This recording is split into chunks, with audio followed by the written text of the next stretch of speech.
যদি আপনাকে কেউ কুফরি করে, কেউ জাদু করে, কেউ বদনজর দেয়, কেউ বান মারে, কেউ যদি নষ্ট করার চেষ্টা করে, তাহলে আপনার শরীরের মধ্যে বিভিন্ন লক্ষণ দেখা দিবে।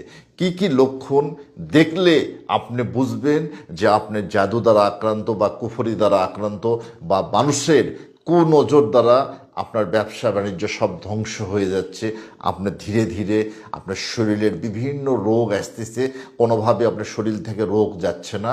বন্ধুরা, আমি লক্ষণগুলো আজকে বলে দেবো। 1 নম্বর সমস্যা আসবে, রাতে ঘুম আসবে না, ঘুম আসতে দেরি হবে, ভোরের দিকে ঘুম আসবে, শরীর দুর্বল লাগবে সকালের দিকে। 2 নম্বর সমস্যা, আপনার মনের মধ্যে বিভিন্ন মানুষকে নিয়ে সন্দেহ হবে, সবাইকে আপনি সন্দেহ করবেন, আপনার স্ত্রীকে সন্দেহ করবেন। 3 নম্বর সমস্যা, আপনার বুকের ভিতরে অস্থির লাগবে, কোনো কিছুই ভালো লাগবে না, আপনার মন